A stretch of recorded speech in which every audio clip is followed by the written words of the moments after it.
Welcome everyone to episode 5 of the Schweizer 126 build. Here I am cutting the wood that's going to be used as the aileron bulkhead.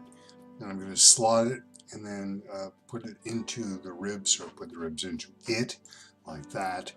It takes a bit of doing because at this point the wing is very delicate.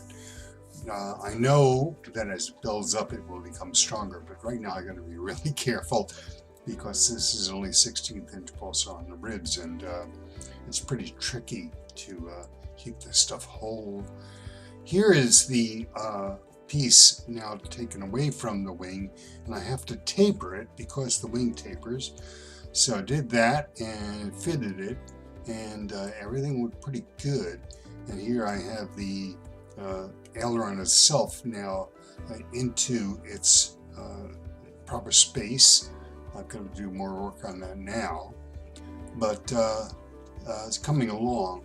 Now here I am, I've kind of worked on the spoiler, and the spoiler is now in place. I had to beef up those bays as well.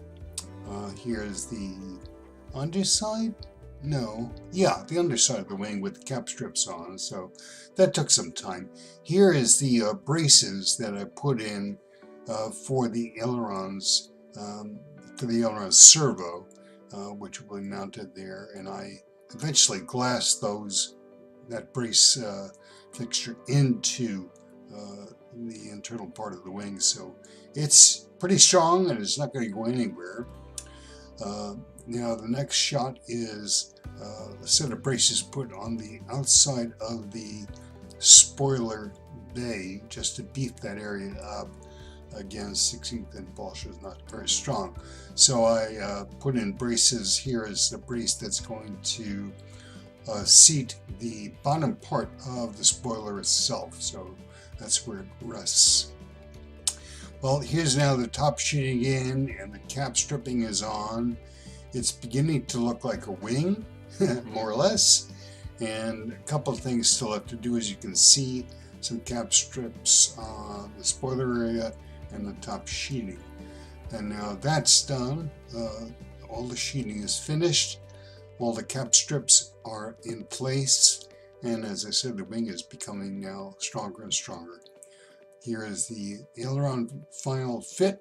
The wiring is now in, so it's all set to go. I did put in the servo for the spoiler, but not yet for the aileron.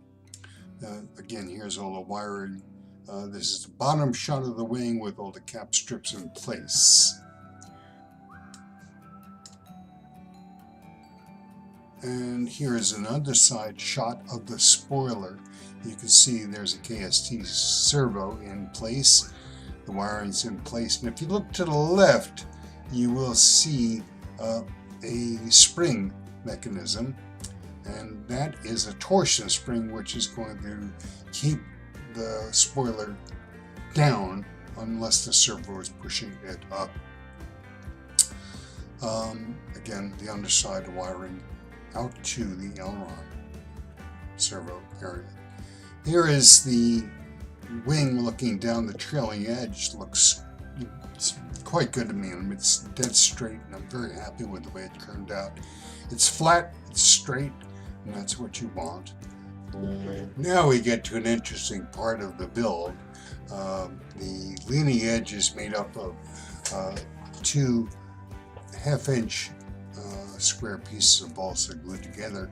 Now I've got to taper it, and it's a constantly varying taper the entire length of the wing. It gets thinner as it goes out, and it constantly changes its shape, so this is always a challenge. I've done it before, and really what it takes patience. I use planes, I take my time, and in the end then I hit it with block sand, a sandy block. Pardon me. So here is the finished product looking from the wing tip back to the center of the wing. I've got some finished sanding to do in terms of profile. That'll take a few minutes and it'll be done. All in all, I think it turned out pretty well. It was a nice taper. It's straight, and that's what I was after. Here is the wing leading edge, looking from the root of the center of the wing out to the tip. Again, some finish sanding to be done, but pretty much we're done with the left side. So stay tuned, more to come.